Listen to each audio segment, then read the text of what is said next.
Bismillahirrahmanirrahim. Assalamualaikum warahmatullahi wabarakatuh.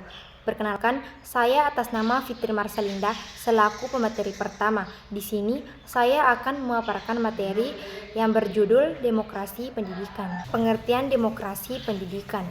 Demokrasi pendidikan secara bahasa berasal dari dua kata, yaitu demokrasi dan pendidikan. Kata demokrasi berasal dari bahasa Yunani, yaitu demos yang berarti rakyat dan krotos yang berarti kekuasaan, sehingga demokrasi dapat diartikan sebagai kekuasaan di tangan rakyat. Sementara itu, pendidikan berasal dari bahasa Latin educare yang berarti membimbing keluar atau mengembangkan potensi. Dengan demikian, secara etimologis, demokrasi pendidikan adalah suatu sistem pendidikan yang memberi ruang bagi setiap individu untuk mengembangkan potensinya secara merdeka, setara, dan aktif dalam suasana yang melibatkan semua pihak secara adil. Konsep demokrasi pendidikan. Konsep demokrasi dalam pendidikan merupakan penerapan nilai-nilai dan prinsip demokrasi ke dalam sistem, proses, serta lingkungan.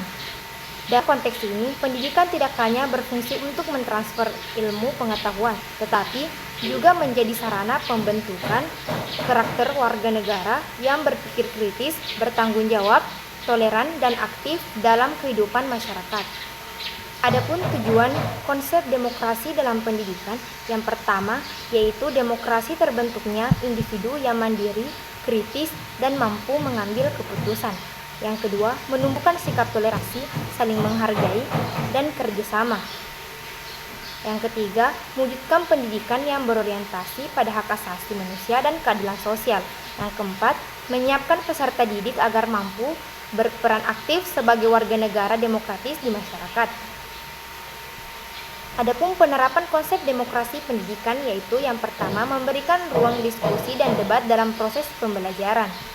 Yang kedua, membangun organisasi siswa seperti OSIS yang benar-benar dilibatkan dalam pengambilan keputusan sekolah.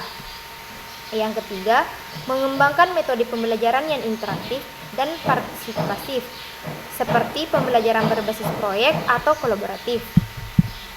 Yang keempat, mengajak orang tua dan masyarakat terlibat dalam pengembangan kurikulum dan kegiatan sekolah.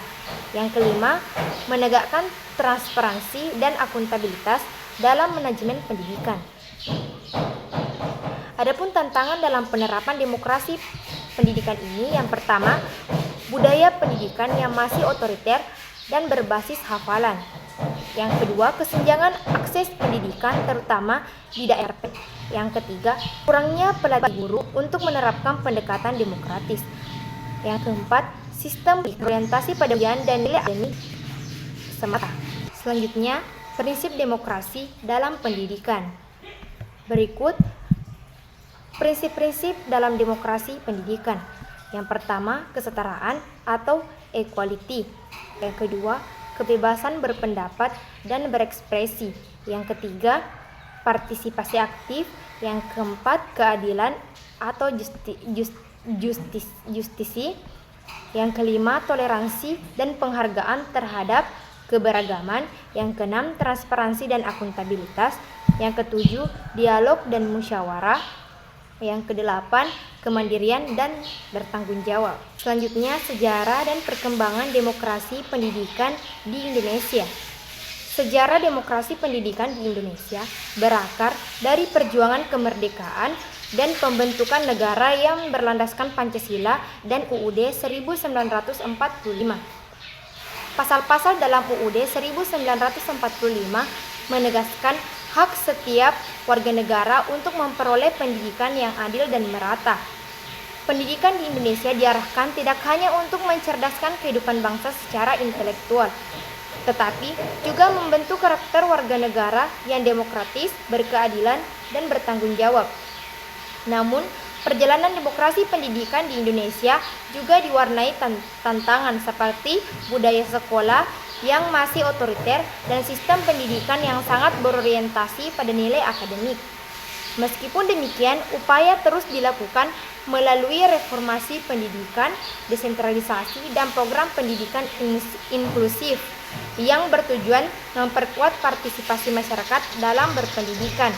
Dan selanjutnya, Adapun peran guru dalam pendidikan demokrasi, yang pertama, fasilitator pembelajaran aktif, yang kedua, menciptakan lingkungan kelas yang inklusif, dan yang ketiga, memberikan ruang bagi partisipasi siswa, yang keempat, mengembangkan metode pembelajaran demokratis, yang kelima, menanamkan nilai-nilai demokrasi, yang keenam, menjadi teladan sikap demokratis, yang ketujuh, mengembangkan kompetensi profesional.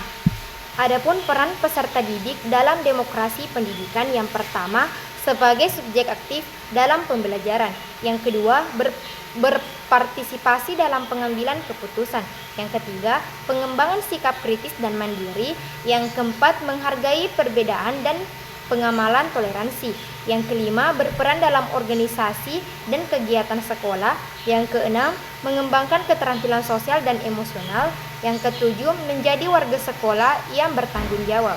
Adapun peran orang tua dan masyarakat dalam demokrasi pendidikan, yang pertama, yaitu sebagai mitra dalam proses pendidikan, yang kedua, memberikan dukungan moral dan material, yang ketiga, mengawasi pelaksanaan pendidikan, yang keempat, berpartisipasi dalam pengembangan sekolah, yang kelima, menciptakan lingkungan sosial yang mendukung, yang keenam, menumbuhkan kesadaran kolektif, dan yang terakhir, mendorong transparansi dan akuntabilitas.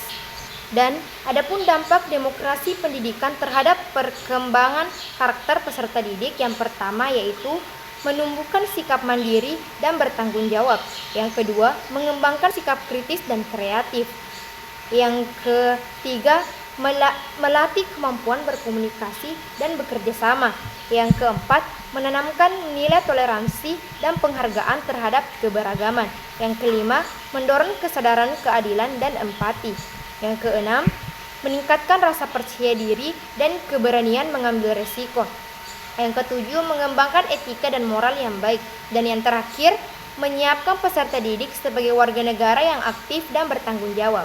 Assalamualaikum warahmatullahi wabarakatuh. Baik, perkenalkan, nama saya Ardiansa dari kelompok 8. Sini saya akan melanjutkan materi selanjutnya. 1. Perbandingan demokrasi pendidikan dengan sistem pendidikan otoriter. Demokrasi pendidikan dan sistem pendidikan otoriter memiliki perbedaan mendasar yang terlihat dari prinsip metode pembelajaran hingga hasil yang dihasilkan pada peserta didik. Demokrasi pendidikan didasarkan pada prinsip kebebasan, partisipasi aktif, dan penghargaan terhadap hak serta pendapat serta setiap individu di lingkungan pendidikan. Dalam sistem ini, peserta didik dianggap sebagai subjek yang aktif.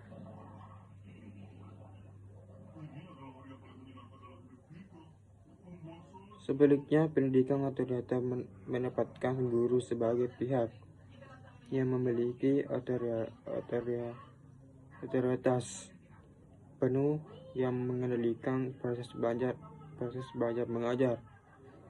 Peserta didik dalam sistem ini dianggap pasif, hanya menerima apa yang diberikan guru tanpa diberi ruang untuk bertanya, berpendapat, atau berdiskusi.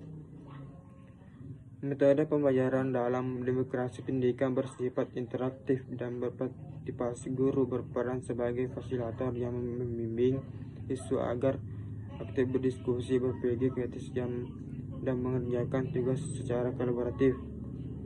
Pendekatan ini membuatkan diskusi, debat, pembelajaran berbasis proyek dan kerja kelompok, merangsang kreativitas, kemampuan analisis seperti peserta didik. Di sisi lain, sistem pendidik otoriter menggunakan metode pembelajaran yang lebih tradisional seperti ceramah dan hafalan, di mana guru satu-satunya interaksi atau diskusi.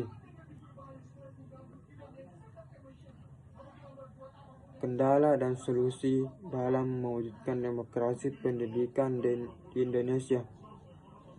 1. Kendala dalam mewujudkan demokrasi pendidikan di Indonesia. A. Budaya pendidikan yang masih otoriter.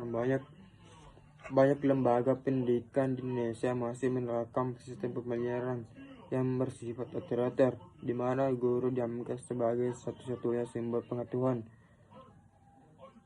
B. Kesengajaan akses pendidikan.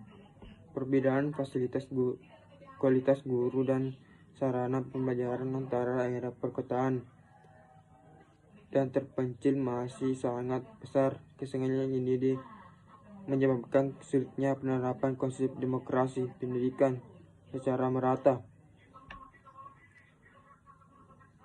C. Kurangnya pelatihan dan pemahaman guru. Banyak guru yang belum mendapatkan pelatihan yang memadai tentang pendekatan pembelajaran demokrasi, sehingga mereka kesulitan menerapkan metode partisipasi dan interaktif. Kurangnya pelatihan dan pemahaman guru.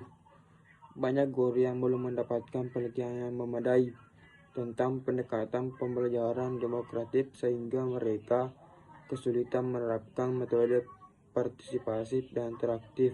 Hal ini juga disebabkan oleh minimnya pemahaman tentang pentingnya demokrasi dalam pendidikan. D.